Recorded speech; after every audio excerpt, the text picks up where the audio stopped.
Olá, meu povo, como vocês estão? Gente, bom dia, né? Porque aqui é dia. Hoje eu vou vir com um gato. Eu vou vir com uma série de vídeos agora, falando sobre algumas coisas que eu falo no meu Instagram, que eu milito, que eu acho importante essa fala. Então eu vou trazer aqui pro YouTube porque eu acho muito necessário agora nesse momento que a gente está vivendo. Também acho necessário para mim, para a minha construção como pessoa, eu deixar essas coisas em todas as minhas mídias sociais, falar em todas as minhas mídias sociais. Embora alguns assuntos eu fico um pouco apreensiva de falar, porque o contato... Mas você quer participar do vídeo? Porque o contato que eu tô tendo agora, então tem muita coisa que realmente eu não sei. Mas eu sei que a minha fala ela é muito importante, assim mesmo. Então, hoje eu quero falar com vocês sobre o racismo e como que esse mal enorme no mundo tem acontecido de uma maneira tão aberta e que as pessoas têm aceitado tão naturalmente ainda nesse século XXI que a gente vive. Bom, vou começar com o meu relato sobre a minha experiência com o racismo, né, como pessoa. Eu acho que isso é muito importante para todos nós, falar da nossa experiência enquanto pessoas. Só um minutinho. Voltei.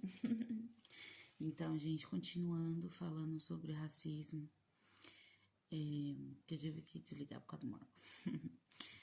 A minha experiência com racismo enquanto pessoa, enquanto indivíduo, eu demorei muito para entender duas coisas. Uma, que eu era uma pessoa negra, que eu era uma mulher negra. Outra, que eu sofri o racismo. Eu vim, né, meu pai é branco e minha mãe é negra, então eu sou miscigenada, né, misturada. E eu lembro de algumas coisas assim na minha infância, meu pai falando dos meus traços na minha boca, que era diferente, e não era falando assim que eu era bonita, não, ele achava feio. Na escola particular, que eu estudei um tempo, eu lembro das crianças me chamando de neguinha, e eu indo falar pra diretora, e a diretora falando pra mim que eu não era neguinho, eu era morena jambo. Então, isso foi uma coisa muito forte que eu não consegui esquecer. Eu devo ter sofrido outras coisas, mas essa, por exemplo, foi uma coisa assim muito difícil. Eu, quanto criança, na minha construção de pessoa, de indivíduo, sofrer esse monte de coisa. Mas eu nunca ouvia que o meu cabelo era bonito, que eu era bonita, mas que me descaracterizando como indivíduo por causa da minha cor. Bom, aí eu cresço, né? Como todo mundo, a gente cresce.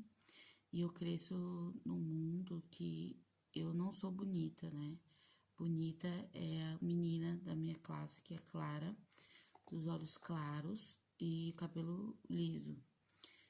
Então, e aí, como eu sou mais clara, né? Eu sou negra clara, eu passei por um processo de branqueamento já nessa época. Então, eu já queria usar lente verde para os meus olhos, não gostava da cor dos meus olhos. Pintei meu cabelo de loiro, até na época da faculdade meu cabelo era loiro, pintava meu cabelo de loiro e isso foi uma fase de branqueamento, né? Que eu fui passando para me sentir bonita, para me reconhecer bonita, já que os meus traços negros não eram aceitáveis nem pela sociedade que eu tava, né? E a gente, quando criança, a gente absorve isso muito, e nem as pessoas que conviviam comigo. Então, eu fui ignorando o racismo. A gente ignora, viu, gente? Eu fui ignorando por muito tempo o racismo que eu estava sendo vítima, por exemplo, de arrumar trabalho, né? Eu sou enfermeira, então arrumava trabalho para cuidar de pessoas em casa. E a gente sofre o racismo estrutural, né? Que é achar que porque é preto vai roubar, eu porque isso. Então eu senti muito assim.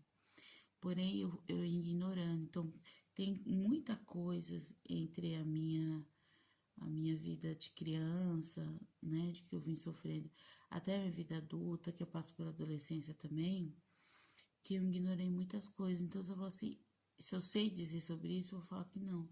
Mas quando eu vejo alguma pessoa falando sobre racismo, eu me reconheço naquela fala. Eu me vejo ali de alguma maneira.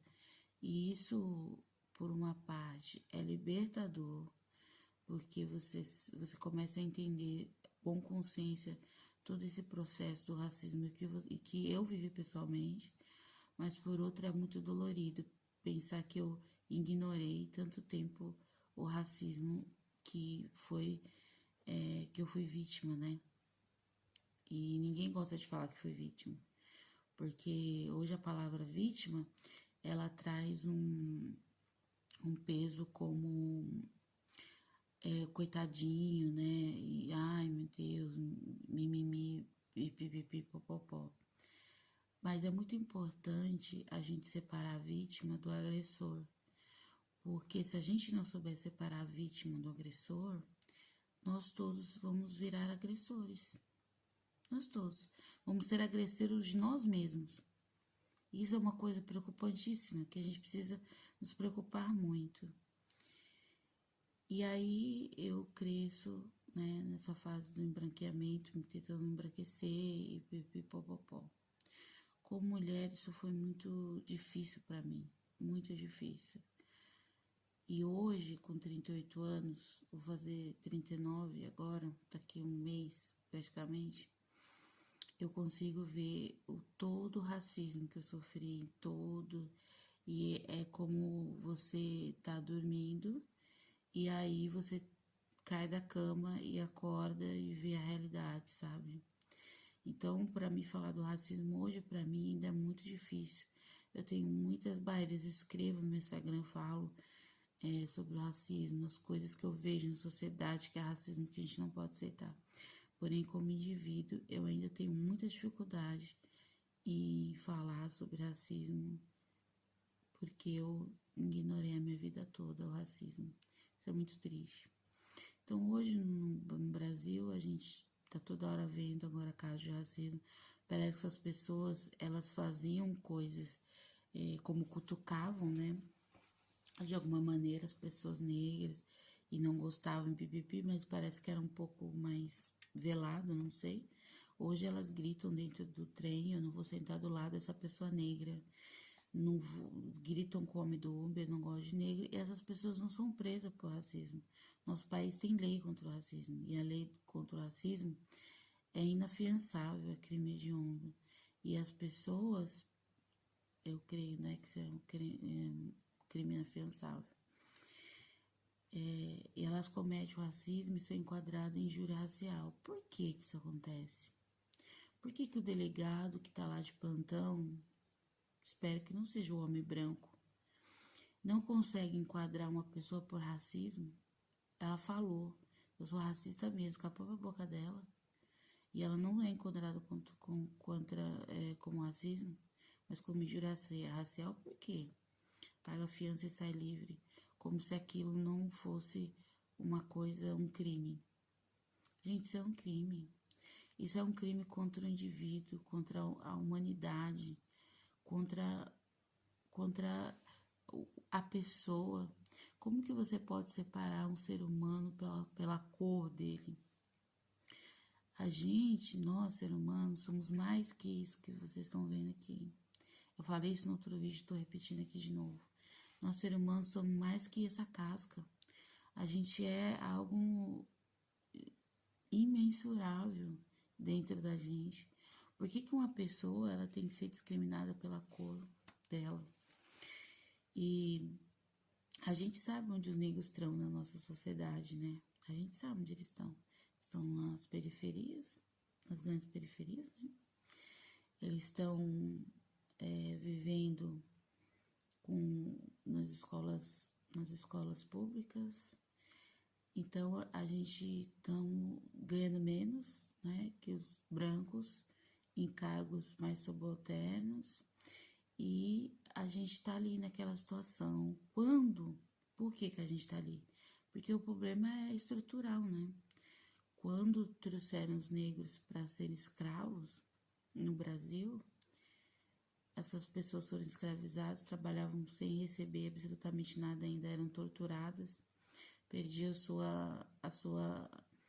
perdia a sua história de vida, perdia a sua religião, perdia a sua fé, perdiam tudo em nome de puro egoísmo, né, capitalismo e etc, etc. E quando essas pessoas terminou a escravidão, essas pessoas foram largadas sem absolutamente nada, como vai lá e se vira. O que que você faz nesse mundo sem dinheiro, sem nada? Me parece, pelo que eu tenho visto nos Estados Unidos, quando teve a abolição dos escravos, foram dados para eles um terreno e um burro. Não é nada, né? Mas foram dados alguma coisa e para os brasileiros, nós brasileiros, a minha ancestralidade, né, que foi escravizada também, não foi dado nada. Então vai aí, tchau. Fez o que e com certeza estavam debilitados, que apanhavam muito. Então essas pessoas saíram para recomeçar a vida sem absolutamente nada. Sem contar, tem um filme, gente, um documentário que eu assisti há pouco tempo, O Menino 23, se eu não me engano. E aí conta das crianças depois, 40 anos depois da abolição, que foram pegas para ser como escravos, né? E essas crianças foram largadas. Ao Léo, quando foram soltas, né? Sem saber para onde que ia e sem nada também para nada. Muitos, esse moço 23, ele sabia que foi escravo, que foi tudo que passou, mas tinha um outro homem nesse documentário, negro também, que ignorava esse processo. Hoje eu me vejo no processo do que se reconhece, mas muitas coisas eu ainda bloqueio, eu tenho essa consciência. Porque o racismo ele é muito duro e a escravidão deixou muitas marcas. Então hoje, quando a gente fala sobre cotas, que é importantíssimo, então cota tem para todo mundo, mas quando a cota vem para o negro, a sociedade acha que o negro está tomando o lugar do outro. Gente, você tem que entender uma coisa. Esses dias eu falei lá no Instagram com uma moça que eu conheço. Eu não sei como que as pessoas querem resolver esses problemas estruturais do nosso país tratando o assunto superficialmente. Não tem como isso acontecer. De jeito nenhum. É como eu criar uma criança brigando, espancando, e essa criança cresce, manipulando, etc. E essa criança cresce totalmente pirada na batata. E eu tentar resolver o problema superficialmente, não indo lá na raiz, sabendo que essa criança passou, sabendo que tudo que vem e trouxe na sua alma, no seu consciente coletivo, etc. Então é a mesma coisa, o racismo, ele precisa ser resolvido na base. A gente sabe onde essas pessoas estão, a gente sabe onde nós estamos como indivíduos negros, e a sociedade sabe onde essas pessoas estão, o que foi tirado da gente e o que precisa ser devolvido. Isso é uma questão de justiça. Então, a gente tem que parar para pensar. Se como indivíduo não aceito mais o racismo, como indivíduo negro, uma negra que eu sou, e nós como sociedade, se a gente ainda vai continuar aceitando o racismo e justificando o racismo, que é uma coisa injustificável, é uma coisa abominável, você descaracteriza a pessoa como ser humano. Isso não deve ser feito com absolutamente ninguém. Se as pessoas que são racistas se dizem tem pai, tem mãe, tem filhos, tem um monte de coisa, eu gostaria de perguntar para elas, como estou fazendo agora nesse vídeo, você gosta de ser descaracterizado como ser humano? Se a resposta for sim, você faça isso com as outras pessoas. Porque não é impossível, eu não conheço um ser humano na face da terra que não queira ser feliz, que não queira ter as coisas, que não queira ser reconhecido como uma pessoa, como aquilo que ela é, pelo aquilo que ela gosta. Não conheço, eu não conheço. Mas descaracterizar o outro, então, é fácil? E aceitar isso para os outros que estão vendo é normal? Então, eu não vou dizer que são pessoas doentes, porque eu sei que não são doentes. São pessoas inconscientes, maldosas, que estão com a mente totalmente cerrada. E não adianta tentar justificar o injustificável, porque é injustificável. O governo que a gente tem hoje no Brasil, ele não reconhece o racismo, ele fala que somos todos iguais. Eu gostaria muito que essas pessoas nascessem negras e aí falasse isso, que somos todos iguais, mas negros conscientes, porque tem o negro, como eu fui, que ignora o próprio racismo, que é vítima, e tem medo de falar que é vítima. Tem medo, tem vergonha, eu não sei. A gente bloqueia isso de uma maneira muito forte na vida da gente. Então é isso, gente. Obrigado e até o próximo vídeo. Eu espero vir com outra pauta sobre isso. Quero muito falar dessas coisas aqui e quero o feedback de vocês, por favor. Deixe o seu like, curte, comente, se inscreve no meu canal, que é muito importante para mim estar aqui falando com vocês. É um incentivo. Um beijo e até o próximo vídeo.